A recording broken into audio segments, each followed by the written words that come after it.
Sale de prisión el ex líder de las autodefensas, Hipólito Mora. Comprueba su legítima defensa en el enfrentamiento ocurrido en La Ruana, Michoacán. El secretario de Energía, Pedro Joaquín Cotwell, anuncia los resultados de la reforma energética. Prevé la generación de más de 212,000 empleos. Esperamos una inversión estimada de 62,500 millones de dólares en gasoductos, en la primera y segunda convocatoria de la Ronda 1 y en la generación y transmisión de electricidad del 2015 al 2018. El aspirante a la Suprema Corte de Justicia, Eduardo Medina Mora, cataloga como falsas las críticas contra su trayectoria.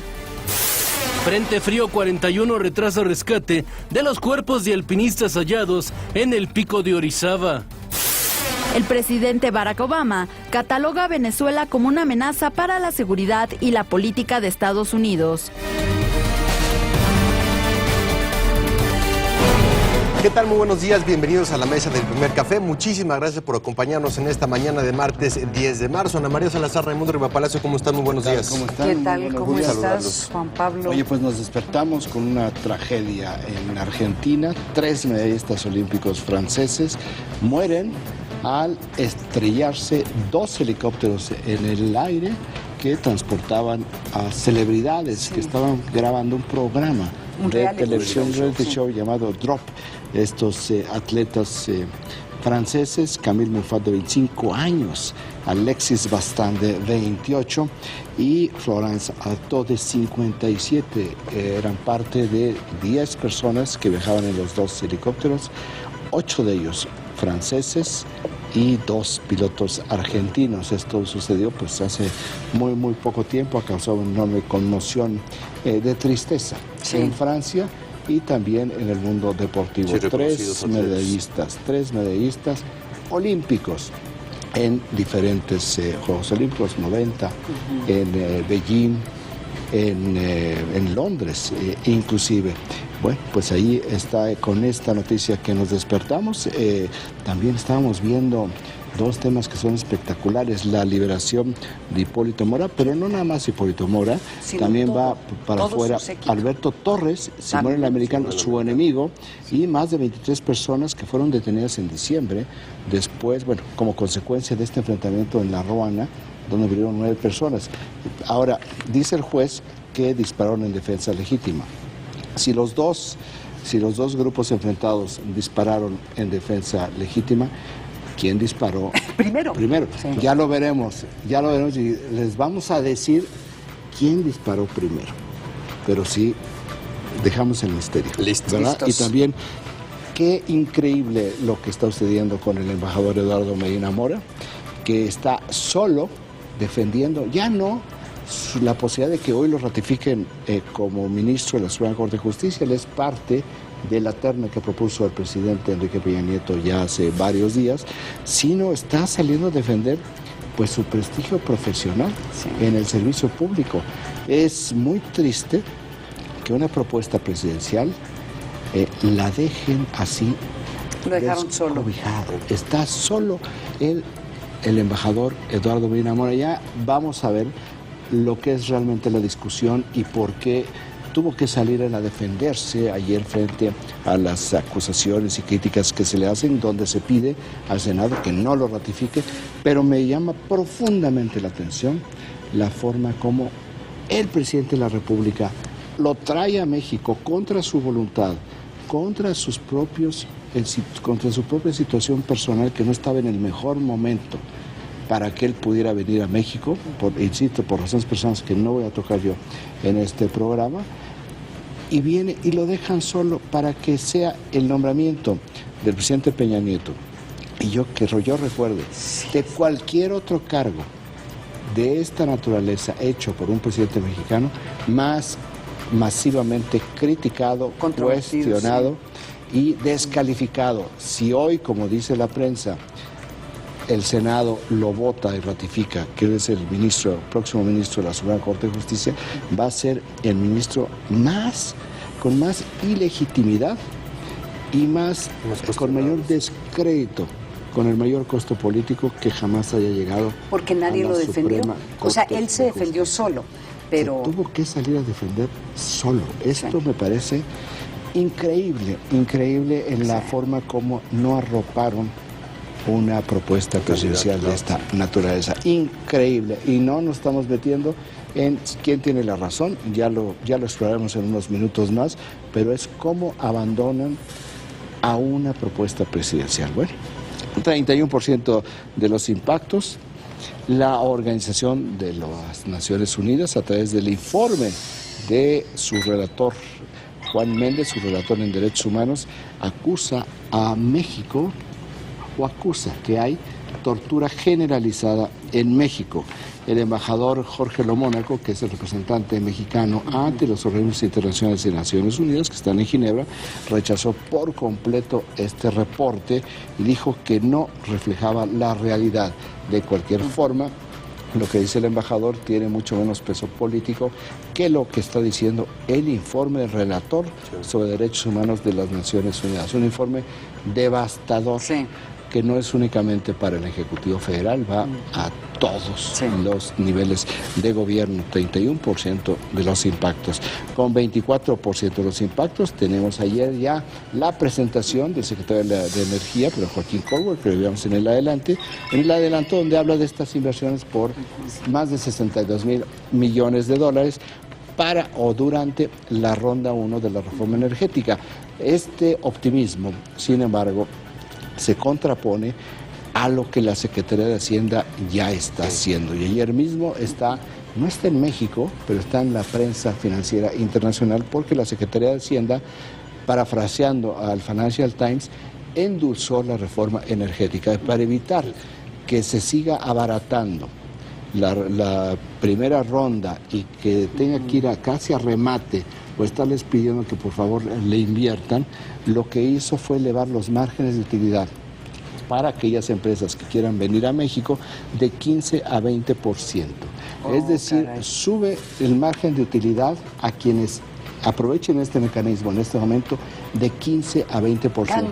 Ganga, es una ganga, están haciendo... No es una ganga, está presente, incrementando el margen de utilidad para que no sea una ganga. Sí, es una porque lo que está viendo la Secretaría de Hacienda, y es correcto lo que está viendo, es que la volatilidad en los mercados internacionales sí están haciendo dudar muchísimo a inversionistas, a las 5 grandes petroleras del mundo, o a las 7 grandes petroleras del mundo, en las aguas profundas, sino a todos los demás inversionistas que sí tienen que estar viendo en un plazo mucho más corto cuánto están los precios de hidrocarburos para ver cuánto es su inversión, en que no se desanimen. Entonces, esta visión tan positiva del secretario de Energía contrasta mucho con esta visión tan preventiva de la Secretaría de Hacienda, que habla de que la ronda 1 sí está en serios problemas por el abaratamiento derivado de la guerra de los petroprecios. O sea, no tiene que ver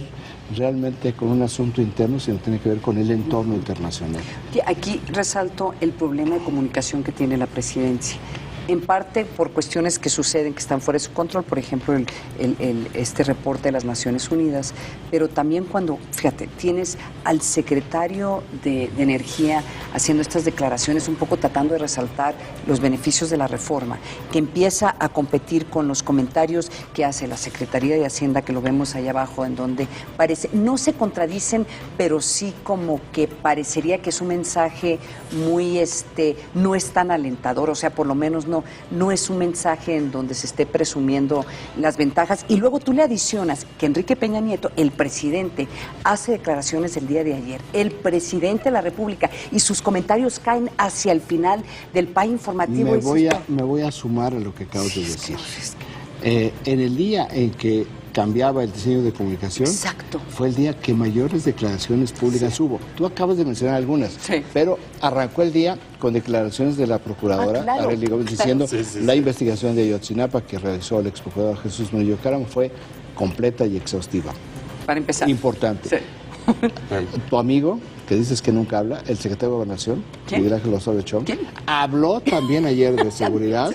Tenemos la información que en no la prensa. O sea, que no hay que politizar el tema de seguridad. Bueno, habló. Luego empieza a circular en la prensa financiera internacional pensando en los horarios de cierre de los mercados internacionales esta propuesta de la Secretaría de Hacienda. Sí. Esto antes de que hablara el secretario de Energía. Y luego viene al mediodía el presidente de la República hablando sobre equidad de género, el secretario de Relaciones Exteriores hablando sobre el mismo tema, las secretarias de Estado a través de sus cuentas en redes sociales hablando sobre la equidad de género, y luego en la tarde tenemos los dos botones, las dos cerezas, una doble cereza. Y la contestación al relator, ¿no? Que también ahí se... Claro, ahí la contestación de ese relator. El embajador Medina Mora respondiendo, la respuesta del embajador El Jorge canciller Lomónaco. también, pero también el canciller habló ayer. Que no y luego ya hasta se me olvidó lo último, pero porque iba a decir, pero ¿cuántas cosas ¿Cuántos llevamos ya? cancilleres, Bueno, por cuántos supuesto, secretarios lo hablaron que se de me ello? olvidó, la puesta en libertad de Hipólito, ¿no? Claro. La Sinfónica Americana. Bueno, sí. qué maravilla, primer día de estrategia comunicacional. Les fue muy bien, ¿verdad? Porque esta fue una escopeta. Sí. O sea, ¿en qué momento podemos arrancar esto para ¿Cuál fue que el mensaje? tengamos una dispersión y una atomización de los temas? Ayer. Ayer fue. Ayer fue el tema, y el más importante son las dos visiones contradictorias en el gabinete económico. Sí, Pónganse de acuerdo. sí. Si hay una nueva política de comunicación, pues lo más importante es que el mensaje Pues, sea el mismo. ayer pero reprobaron. no un mensaje positivo. Ayer como Fue que el primer reprobaron, intento, ¿no? Sí. Hay un mensaje muy positivo sobre las inversiones, y hay un mensaje que dice, no, a menos de que les demos un mayor margen de utilidad, esto que está proyectado no va a suceder. Pero bueno, primer día de la nueva estrategia de comunicación de la Presidencia de la República. 17% de los impactos.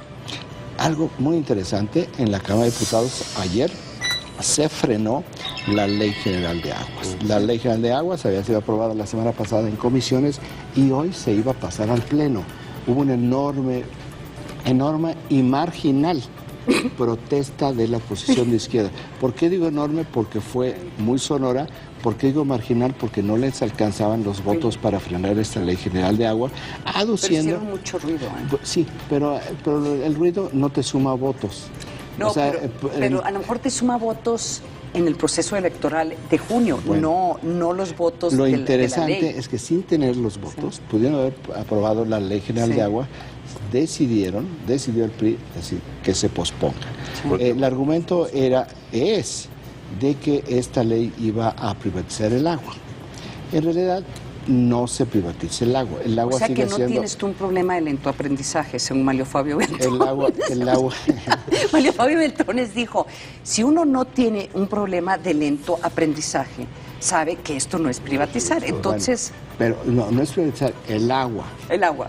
El agua, es decir, el procesos, subsuelo. claro. Sí. ¿Qué es lo que abría la puerta esta ley, o a qué abría la puerta? Sí, a procesos de privatización en la extracción, en la distribución y en la comercialización. Es decir, si había un proceso de privatización en estas partes, como por cierto hay en muchas partes del mundo.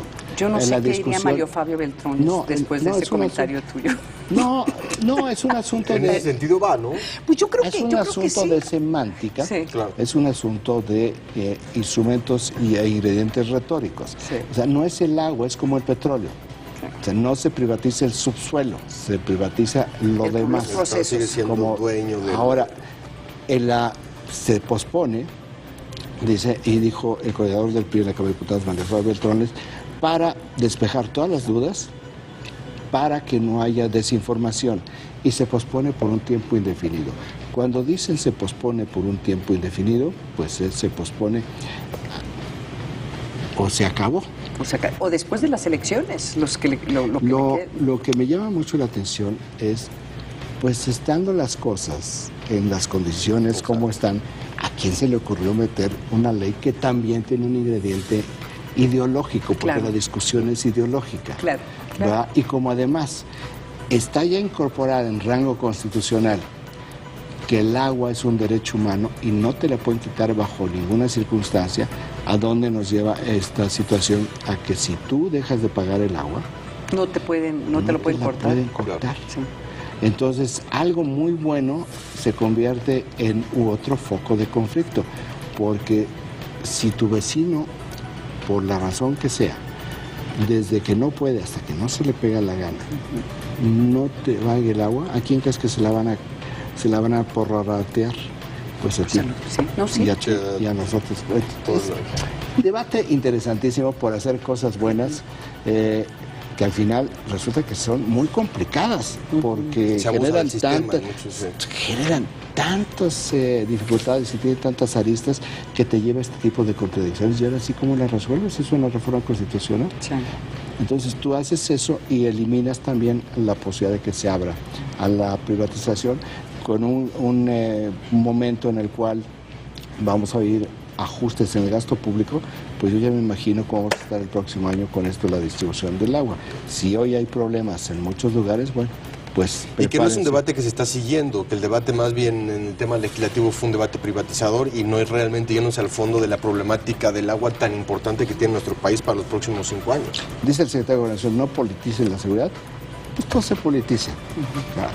Hasta Cuauhtémoc Blanco para la presidencia municipal de Cuernavaca se politiza, pero vamos a regresar al país informativo de la agencia Intélite. El 14% de los impactos, el secretario de Hacienda, Luis Videgaray, volvió a hablar ayer de lo que no va a haber, que no va a haber impuestos, nuevos impuestos, que no va a haber nuevos impuestos, que no va a haber deuda pública, que va a haber ajuste. Pero dijo algo que no había dicho.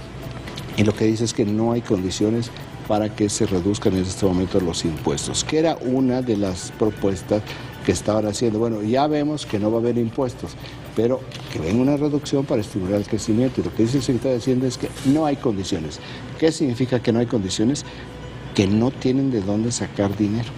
Entonces, si reducen impuestos, aún cuando esto puede estimular el crecimiento, no lo van a tener en los tiempos necesarios para poder financiar el gasto del gobierno. Ese comentario le hace muy feliz al PAN, porque el PAN ayer, si ustedes recuerdan, estaba exigiendo pues que se hiciera para atrás la reforma fiscal. Es una respuesta al PAN. Sí, ¿no? Es una respuesta al PAN. O sea, dice el PAN que vamos porque se derogue la reforma fiscal y sale el secretario de Gobernación para decir no hay condiciones para que esto suceda. 14% de los impactos que nos proporciona el país, que nos muestra el país informativo de la agencia Intélite, especialmente el presidente Peña Nieto en el Día Internacional de la Mujer, donde elogia su propuesta de obligatoriedad en la equidad de género en los puestos de elección popular. Hay que recordar que en una ocurrencia, en un discurso muy animado, el presidente dijo, pues voy a proponer 50% de puestos de elección popular para mujeres. Propuesta que se hizo ley en la reforma política, propuesta que ha metido problemas a todos los partidos, ¿verdad?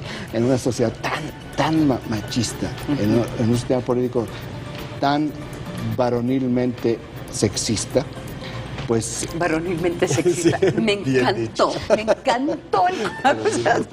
Bueno, construir por decreto la mitad de los puestos de elección popular tienen los partidos en situaciones muy complicadas. No, y vamos a ver las listas plurinominales, porque me estaba comentando un analista de la ley electoral, es que lo que podría suceder es que dependiendo del número de mujeres que salgan electos, que podría haber dentro de la lista de los pluris hombres que los van a brincar para poder cumplir hasta llegar al objetivo, pues al 50%. Son las 7 de la mañana con 21 minutos, eso es lo que tiene el PAI de la agencia Intélite el día de hoy. Vamos a un corte, no se vaya, regresamos con mucha más información aquí al Primer Café. ¿Sabes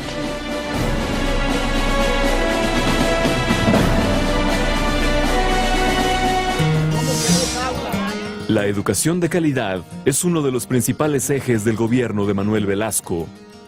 El senador por Chiapas, Luis Armando Melgar, realizó una gira de trabajo por los municipios de Tapachula y Tuxtla Chico para atestiguar los resultados de las gestiones realizadas para brindar a los niños instalaciones cómodas y seguras. Sabemos lo que significa comprometerse y lo que significa cumplir. Y a mí nada me da más gusto que llegar y ver estas dos aulas como resultado de que se juntaron, de que se pusieron de acuerdo y de aquí están las gestiones. Las aulas inauguradas abrirán sus puertas para estudiantes de los ejidos Viva México, Vicente Guerrero, Frontera Talismán y Puerto Chiapas. El senador Melgar agradeció a quienes se suman a trabajar en favor de la educación. Con el gobernador Velasco, con el presidente Peña, que también puso su granito de arena, con la Secretaría de Desarrollo Social y en particular con mi amigo Ernesto Nemer, con el delegado Centeno.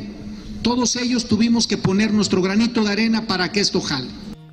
Y ofreció seguir trabajando desde el Senado para ofrecer instalaciones dignas que permitan mejorar la educación en Chiapas. Proyecto 40. La Vida es Cine presenta. ¿Has sido gay siempre? Sí, eso creo. Entonces, a pesar de que no lo has intentado, tendrías relaciones con un hombre negro, pero conmigo no. Como sea, eres la hermana de mi novio. Hasta el hombre más difícil puede caer en los brazos de una mujer. Estoy embarazada. ¿Qué hacemos ahora? Es menor de edad y es mi hermana. Tendré una vida normal. ¿Vida normal? Sí. ¡Qué poco vales! ¡Púdrete! Lo opuesto al sexo. Viernes 22, 30 horas. Central en marzo es Kate Middleton, víctima del fantasma de Lady Di. La Selva Lacandona llega a Reforma en una exposición fotográfica. No olvides descargar nuestra app para iPad y iPhone. Revista Central. Cómprala ya. Quien crea en él no fallecerá. Tendrá vida eterna. No nos dejes caer en tentación y líbranos de todo mal. Ayúdame, Dios. Levántense.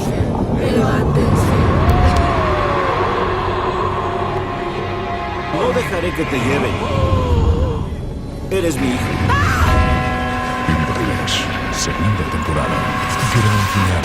Jueves 22, 30 horas. Proyecto 40. ¿Me permiten hacer una pausa para brindarles un aplauso? ¿Quién pudo haber alcanzado este gran honor? ¿El clero católico que ha sido castigado por todos sus crímenes? ¿El jefe quien les subió el sueldo? ¿A la justicia que mandó a la hoguera a todos los políticos corruptos? A Cuarón y a González Iñárritu, por favor. Están saliendo películas mexicanas espectaculares. El refugio se pondrá de manteles largos con el cine hecho en México. Martes 22 horas. Ellos son los detectives encubiertos del espectáculo. Horacio Villalobos. En Los Placeres Culposos yo confesé que soy fan de La Vecindad del Chavo. Pilar Bolívar. Creo que la forma de narración es muy padre y muy sofisticada. Y Mauricio Valle. De las pocas comedias que he visto este año que en verdad me han hecho reír y me han divertido. Farándula 40. Miércoles 22 horas. Proyecto 40.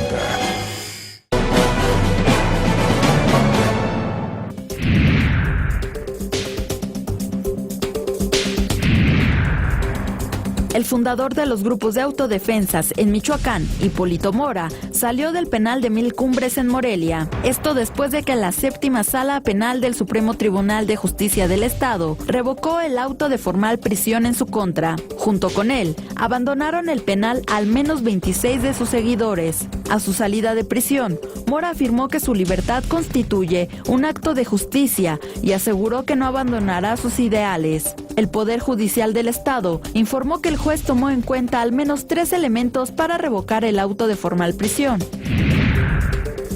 El primero es la referencia sociológica, es decir, el contexto social donde ocurrieron los hechos. El segundo, el argumento de carácter humanista, tomando en cuenta el tratamiento a nivel internacional que se ha dado a los grupos de autodefensas. Y tercero, la aplicación del marco normativo del Estado, donde se acreditó la legítima defensa de los imputados. El 16 de diciembre del año pasado, se registró un enfrentamiento en la comunidad de La Ruana, en Michoacán, entre los grupos de Hipólito Mora y Luis Antonio Torres Morales, el americano. En el lugar murieron 11 personas, entre ellas Manuel Mora, hijo del ex líder de las guardias comunitarias. Derivado de este hecho, el 27 de diciembre pasado, Hipólito Mora se entregó junto con 26 de sus compañeros. Horas después ingresaron al penal de Mil Cumbres, acusados de homicidio calificado. A ellos se sumó el americano y 9 de sus seguidores, quienes se pusieron a disposición de las autoridades el pasado 30 de diciembre. Regresamos con nuestros analistas a la mesa de El Primer Café. Oigan, me quedó una duda. Ahora con la salida de Hipólito Mora, ¿sí podrá ser candidato? Pues ya ves que lo estaban proponiendo para ser candidato, creo que plurinominal para el PRD, era, que que me parece... Para el socialdemócrata. Para el socialdemócrata, que me parece muy interesante. Pero además, si, como lo habías comentado, Raimundo, dejan salir al americano. Si nadie fue, ¿quién fue? Era Movimiento Ciudadano, sí. Que dejan salir al americano. Entonces, puede llevarse a cabo una balacera entre dos grupos y básicamente lo que dicen es, pues, ¿fue defensa propia? Estas son las preguntas básicas. Sí. Si no fue A y B, ¿quién fue? O sea, si no fueron los dos grupos que van a la cárcel por este enfrentamiento, ¿quién fue? Bueno, pues fue... ¿Quién fue? Raimundo, tatacararara. Es público. ¿Qué? La Policía Federal. Sí.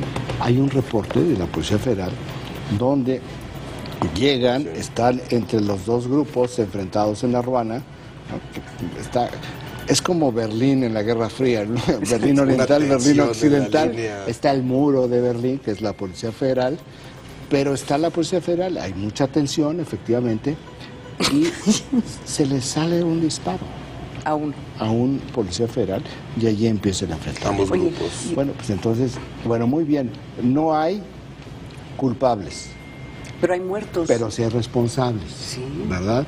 Entonces, lo que no sabemos en esta historia es qué es lo que está sucediendo con la Policía Federal, dónde está el proceso o dónde está la investigación para que termine. Bueno, pues nosotros tuvimos a este agente federal que se llama de esta manera, que se puso nervioso, que se equivocó, que algo hizo porque se le escapó un tiro, y ese tiro es lo que generó la balacera. Pero como un tiro genera esta balacera, pues es como gritar fuego en un cine, ¿verdad? Cuando está la película, es pánico total, y si ahí hay tanta tensión, tanta adrenalina, surge un disparo, ¿cuál es la respuesta normal entre dos grupos armados? Pues es el enfrentamiento. Pero aquí la discusión es un poco más amplia en el sentido de por qué está Michoacán en una situación en donde tú tienes, por un lado, tienes dos grupos armados listos para matarse. Dos grupos armados en La Ruana. En La Ruana, sí, o sea, que pasas mucho por... más grupos armados. Sí, tienes grupos paramilitares y eso es una palabra que estamos hablando, tienes toda la razón. En La Ruana, en donde ciertas partes... Donde hay dos, es que hay otros en otras partes, sí, claro, no son los únicos. Entonces dices tú, bueno, ¿qué está pasando en La Ruana? O sea, si no hubiera sido esta balacera, hubiera sido porque estos dos grupos van a acabar matándose, ¿estamos de acuerdo? Y realmente, ¿qué tan difícil es procesar judicialmente a un grupo tan numeroso como lo fue en esa ocasión, sin tener las suficientes pruebas, entendiendo también que fue una época de Alfredo Castillo y que ya no está Alfredo Castillo? Es lo que hizo el juez. No había suficientes pruebas. ¿Y por qué no había suficientes pruebas? Yo no sé si los abogados defensores presentaron el reporte policial que está en los medios. Sí. O sea, yo no estoy diciendo nada que sea secreto. A veces se nos olvida, pero es cuando hay que recuperar. Si ninguno de los dos que se enfrentaron disparó de manera ofensiva, sino en legítima defensa, pues entonces... ¿Por qué reaccionaron? ¿Cómo se había dictado todo formal y demás? ¿A qué reaccionaron? Pues reaccionaron a disparos que hubo en ese momento, que, insisto, de acuerdo con el informe, el parte policial, fueron disparados por accidente por un policía federal. Pues ahí está la responsabilidad, que eso es lo que no tenemos en esta parte del proceso judicial. Porque si no se explica, ¿qué es lo que va a suceder? ¿Cómo dijo Malio? De lento aprendizaje. Bueno, los que tengan un aprendizaje más rápido van a hacerse esta pregunta, como me la hago yo. Como los que pensamos rápido, como yo. O sea, tengo un aprendizaje un poquito más rápido. Es, si no son ellos, ¿quién fue? Porque no fue por la gracia divina que sucedió. Y murió el hijo de Hipólito Mora en el enfrentamiento. Murió. Ahora, si la otra es... los que sean de un aprendizaje menos acelerado, menos rápido, dirán, bueno, ahí está otra vez la impunidad, porque dejan en libertad a dos personas, a dos grupos que se enfrentaron donde hubo muertos. Bueno, porque falta el ingrediente de que sí hay un responsable, no un culpable, pero sí hay un responsable del enfrentamiento. Pero ha sido un problema de la estrategia de Michoacán desde un inicio. Tú tienes grupos que están muy bien armados. La mayoría de ellos están armados ilegalmente. ¿Estamos de acuerdo? Con armas de uso reglamentario del ejército. Entonces, eso en sí ya debería ser suficiente. Per se. Eso debería haber sido suficiente para mantenerlos encerrados. Por eso en los últimos 2 años, la crítica al no Estado de Derecho en México se ha elevado. Buena parte de la crítica es gracias a que se llamó mucho la atención con el aval a estos grupos paramilitares, con armas que están prohibidas en México porque son de uso reglamentario del ejército, y algunas solamente las utilizan los cárteles de la droga. Exacto.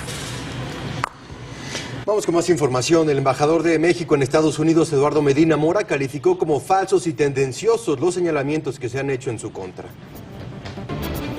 Eduardo Medina Mora, embajador de México en los Estados Unidos, respondió a los señalamientos hechos por Alejandro Madrazo Layuz, profesor del Centro de Investigación y Docencia Económicas, el CIDE, quien a través de un sitio web impulsó una campaña en contra del aspirante a nuevo ministro de la Suprema Corte de Justicia de la Nación.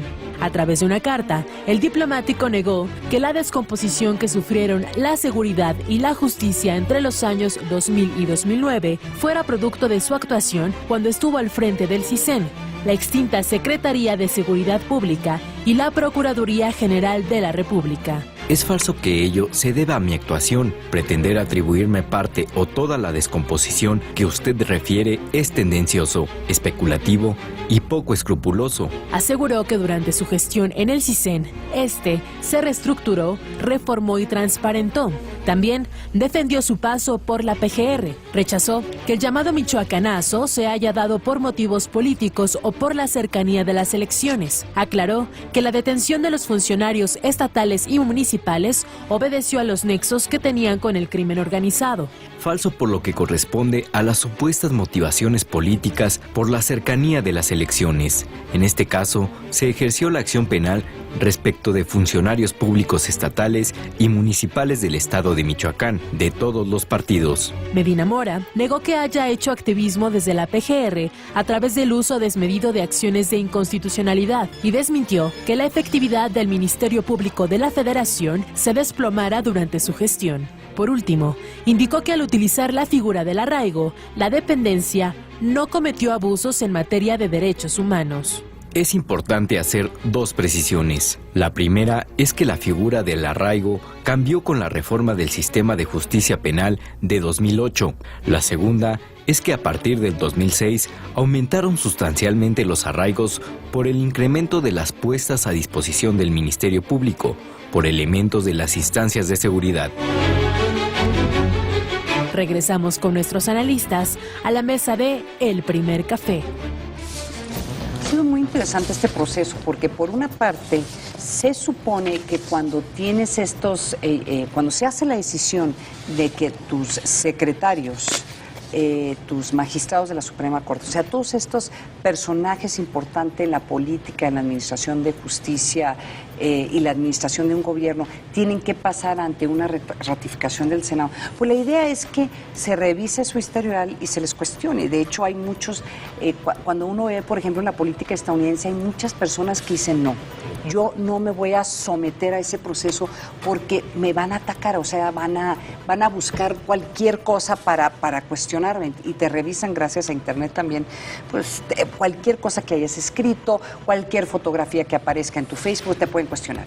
Y aquí viene lo que tú estás diciendo, Raimundo, pero a pesar, o sea, sabiendo que te vas a someter a ese proceso, el Ejecutivo se supone que hacen un proceso de veto para poder identificar dónde te van a cuestionar, para no, si piensan que no te vas a pasar el proceso de ratificación, no te someten a eso. Es el que te defiende. Te debe de defender. Por lo menos, si no es el Ejecutivo, los senadores de tu partido o los senadores del partido en donde viene esta lo que estamos viendo en este proceso es lo que sucede en una sociedad democrática. Exacto. Si uno está de acuerdo con un lado o con el otro lado, pues sí, es así lo que es. Esos son los procesos. Aquí lo que sucede es que, ¿y dónde está? Primero, no hicieron esta revisión, no hicieron este due diligence político, exacto, que eso es lo que hacen. Bueno, evidentemente no lo hicieron. Y si lo hicieron, les dio exactamente lo mismo. Porque no midieron de qué tamaño iba a ser la oposición. ¿Por qué tipo de oposición? Porque en un área como las que él ha estado, pues lo que va sembrando son minas. Minas que en cualquier momento... ¿Crees que en ese sentido haya habido una noción de que no iba a generar esta oposición que está generando? Yo estoy absolutamente estoy totalmente convencido de que esto fue. De otra manera, no lo hubieran propuesto, porque ni siquiera era algo que él estaba aspirando. Él aspiraba a un cargo en la Suprema Corte de Justicia, pero dentro de 3 años, o sea, ni siquiera en el proceso de final de año, donde vendrán otros 2 ministros que serán relevados, dentro de 3 años, es decir, ya en la parte final de su carrera pública. No es algo que él estuviera buscando en este momento, no es algo que quisiera por esta. Y estaba haciendo buen trabajo como embajador. Además, estaba haciendo muy buen embajador. Yo creo que es uno de los que más mejor trabajo para las condiciones actuales estaba realizando en Estados Unidos. Entonces, lo traes, viene todo este historial. Sabes tú que van a decir, es que es tu amigo, al presidente. Viene pues el CISEN, secretario de Seguridad Pública, procurador, pero particularmente CISEN y procurador, en el periodo más álgido de la guerra contra el narcotráfico. Pues por supuesto que te iban a generar una enorme oposición, que es una oposición que me parece equivocada en algunos puntos, pero es una oposición muy importante.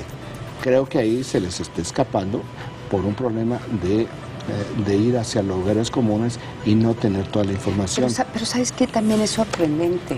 Es que el PAN no salió a defenderlo, porque hay que recordarle al auditorio, cuando él fue procurador, fue embajador de Gran Bretaña, cuando fue embajador del CISEN, cuando fue el director del CISEN, fue como funcionario panista. Si no salió el PRI, ¿qué esperas del PAN? Pues, o sea, ¿el PAN se va a subir en esto? Oye, ese comentario fue como de creer en los unicornios en el Popocatépetl. Definitivamente,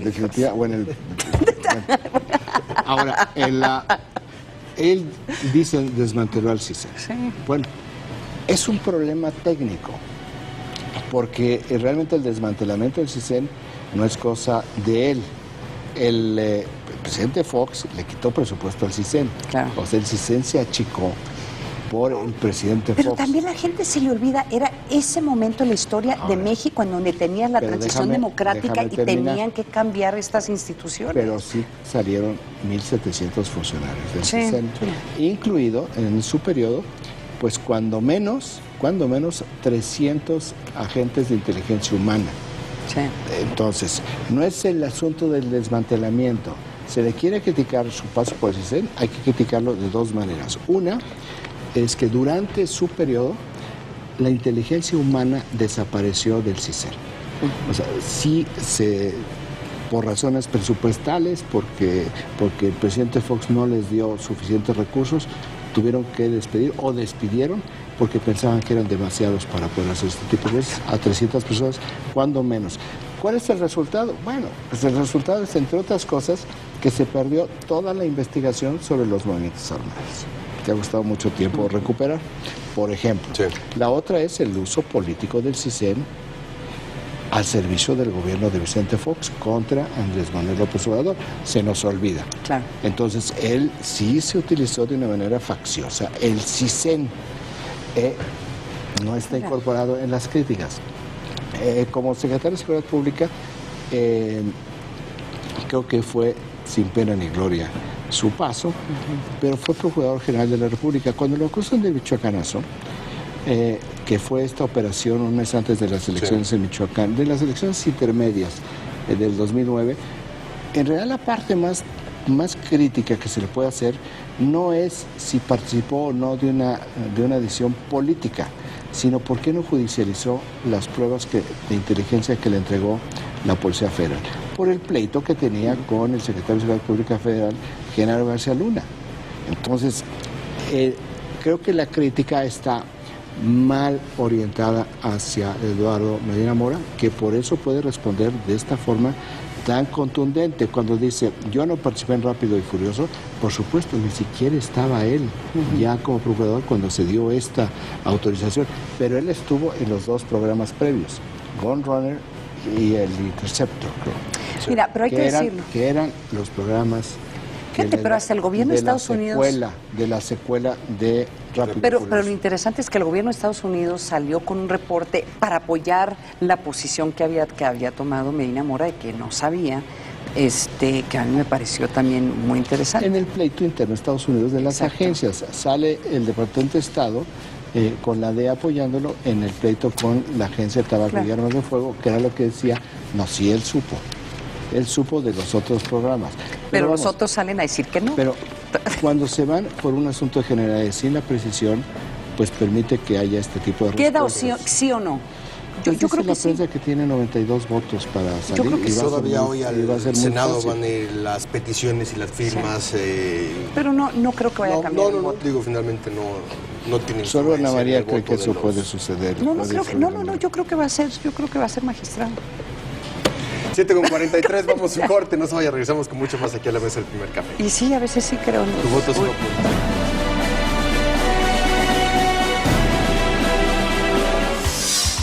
El acceso a las tecnologías de información y comunicación es un derecho constitucional que hoy, gracias a la reforma en telecomunicaciones, se ha logrado garantizar a los ciudadanos. A 6 meses de su instrumentación, los beneficios se traducen en ahorro para las familias, mayor calidad en los servicios, acceso a Internet gratuito y un creciente interés de empresas extranjeras por invertir en el sector. A la fecha, por ejemplo, más de 65,000 sitios públicos cuentan con Internet, en beneficio de 18 millones de mexicanos, mientras que en la telefonía, la gratuidad del servicio de larga distancia nacional ha permitido un ahorro de 20,000 millones de pesos anuales. Uno de los sectores en los que se ha puesto mayor atención es el de los grupos vulnerables. En este sentido, y derivado del programa de transición a la televisión digital terrestre, TDT, más de 2 millones de televisores han sido entregados en hogares de bajos recursos en 20 estados del país. Su alto prestigio la colocó dentro de las mejores. Quiero presentarles al colega Joachim Hauser. Pero la ambición de sus residentes la convertirá en una interminable pesadilla. ¿Te gustaría asistir a la operación de mañana? Claro, estás en peligro. ¿Qué sucede? ¿No ha llegado el paciente? Sí. Anatomía 2. La vida es cine.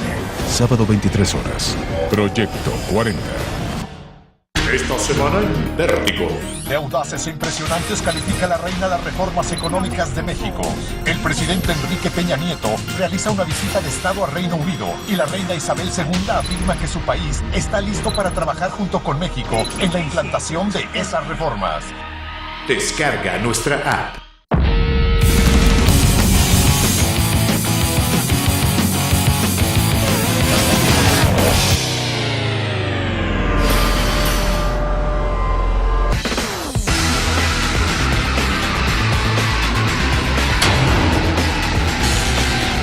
No hay nada que no puedan transformar. Los Restauradores. Viernes 22 horas. Proyecto 40. Estreno. Todavía no puedo creer que nos vamos a mudar a la misma colonia donde yo crecí. Desde entrar era una sensación rara.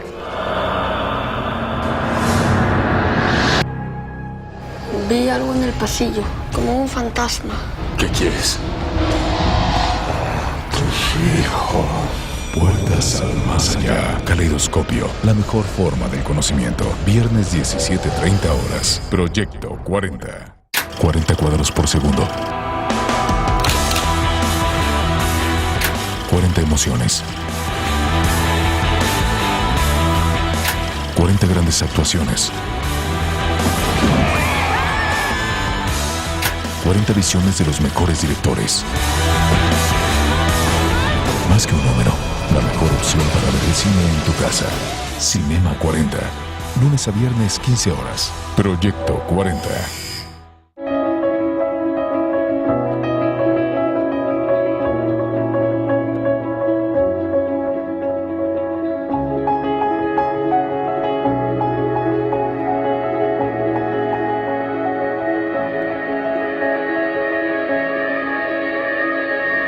Bienvenidos a La Otra Aventura, un espacio dedicado al mundo de los libros. Martes, 22:45 horas. Proyecto 40.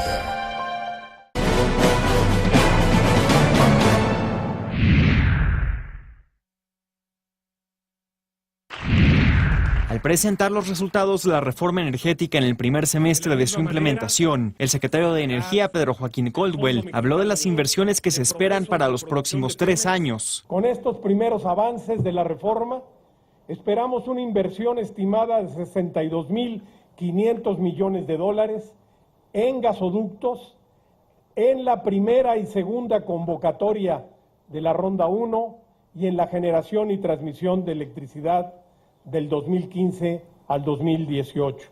Esperamos que se generen en el país más de 212,000 empleos totales, es decir, entre directos e indirectos, con la primera y segunda convocatoria de la Ronda 1. Y se estima que la sociedad con empresas privadas para explorar y producir hidrocarburos en Pemex genere $76,000 millones.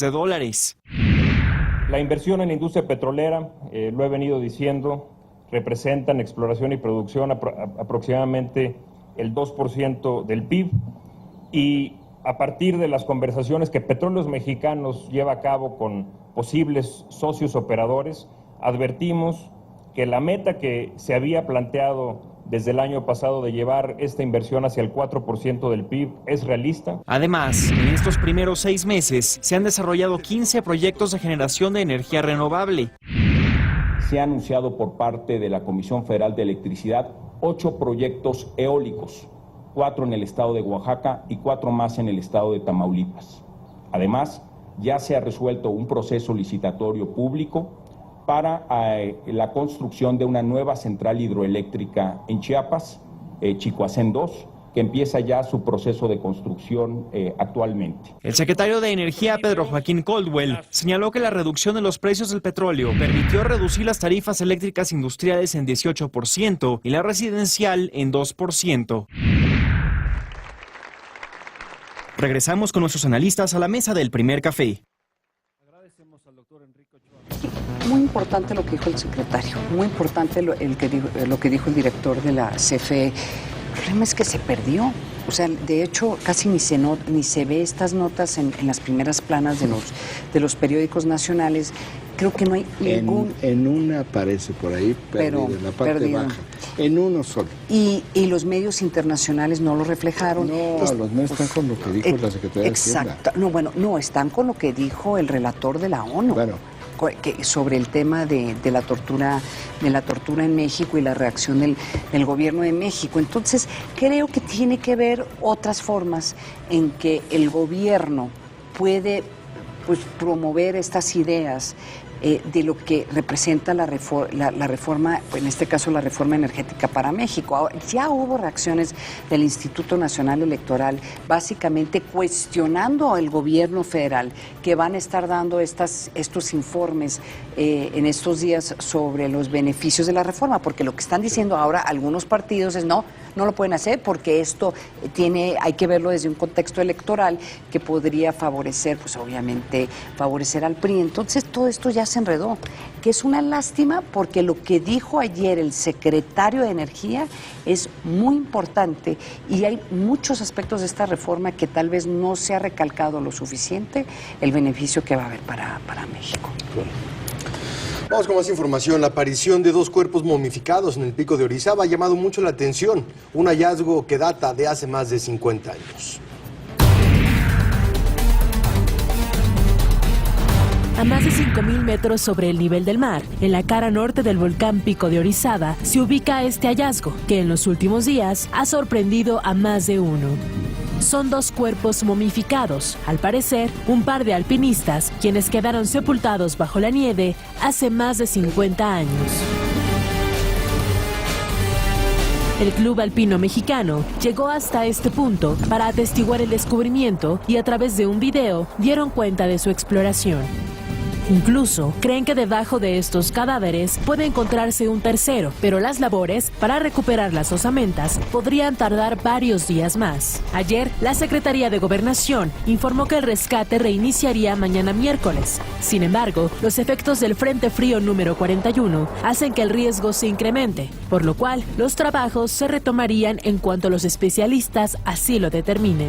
En el rescate participan autoridades del Gobierno de Puebla, la Cruz Roja, la Brigada Brigada de Rescate del Socorro Alpino de México, AC, y la Coordinación Nacional de Protección Civil de la Secretaría de Gobernación, quienes además cuentan con el apoyo de la Unidad de Rescate de la Policía Federal. Pero no solo el clima ha sido un factor determinante para escalar el pico de Orizaba. Se dice que por cada 1000 metros sobre el nivel del mar hay 10% menos de oxígeno. Esto va dificultando la respiración, la fatiga es mucho mayor y se pueden presentar mareos, dolores de cabeza y hasta un infarto. Y si subir es de por sí complejo, lo más complicado será descender del volcán más alto de México con una carga mayor, pues se calcula que cada momia pesará entre 20 y 25 kilos. Hasta el momento, los cuerpos han sido reclamados por 6 familias de diversos estados del país. Incluso, servicios consulares de los Estados Unidos, Francia y Austria han solicitado información sobre la identidad de los cadáveres. Regresamos con nuestros analistas a la mesa de El Primer Café. Y precisamente para platicarnos acerca de este tema, tenemos en la línea telefónica a Hilario Aguilar, presidente del Club Alpino Mexicano, Delegación Cerdán. Don Hilario, ¿cómo está? Muy buenos días, muchas gracias por tomar la llamada en la mesa del Primer Café. Muy buenos días, a sus órdenes. Don Hilario, platíquenos rápidamente, ¿cómo fue que encontró estos cuerpos y en qué etapa se encuentra actualmente la tarea y las labores de búsqueda y rescate de ambos cuerpos? Bueno, pues los encontramos el pasado jueves, ya que por instrucciones del Ministerio Público, debido a la noticia que se regó por todos los medios de comunicación y las redes sociales, se tuvo que intervenir para confirmar o desmentir la noticia de que existía un cadáver en el volcán Citlaltépetl. Y actualmente entendemos que hay una labor importante de rescate por parte también de grupos de la Cruz Roja. ¿En qué estado se encuentran estas tareas? Como bien dicen ustedes, ya intervino la Secretaría de Gobernación, los 3 niveles de gobierno, el federal, estatal y municipal, junto con las instituciones de Cruz Roja Mexicana y la Brigada de Rescate de Socorro Alpino Mexicano, para hacer un plan de trabajo, y dadas las condiciones del tiempo, esto tardaría varios días para que se puedan realizar el rescate. Don Hilario, ¿siguen recibiendo comentarios por parte de la comunidad internacional con respecto a quién pertenecen estos cuerpos o tienen ya una idea de quiénes puedan ser? No se tiene idea hasta que no se puedan rescatar los cuerpos, se les hagan los estudios de genética y después se convocará a los familiares que se crean que son parte de ellos para también pedirles muestras, y ya el Ministerio Público se encargará del trámite y de entregar los restos a quien corresponda. Listo, entonces estaremos al pendiente. ¿Hay algún tiempo determinado en el cual podríamos saber que estos cuerpos podrían ya ser bajados de la montaña? No, incluso las indicaciones ayer por parte del gobierno federal, en especial de Protección Civil, dicen que primero está la vida de los que podamos ir a rescatar los restos antes que bajarlos. Y dadas las condiciones climáticas del frente número 41, estuvo nevando en el volcán y se quedaron de nuevo sepultados los cuerpos. Ahorita igual está muy mal tiempo, entonces incluso hay apoyos de meteorólogos que nos van a estar diciendo, van a estar monitoreando el clima en el volcán para decirnos cuándo pudiera haber una ventana de 2-3 días para poder acudir en esos momentos y tratar de realizar el rescate. Listo, pues le agradecemos mucho, don Hilario Aguilar, presidente del Club Alpino Mexicano Delegación Ciudad Cerdán, que nos haya tomado la llamada y que nos haya actualizado con respecto a todo lo que ocurre con este increíble hallazgo allá en el Pico de Orizaba. Muchísimas gracias, don Hilario, que tenga un buen día. Igualmente, buenos días. Va mañana el equipo de rescate de alta montaña de la Cruz Roja, son aproximadamente 11 personas, van con un antropólogo. Sí.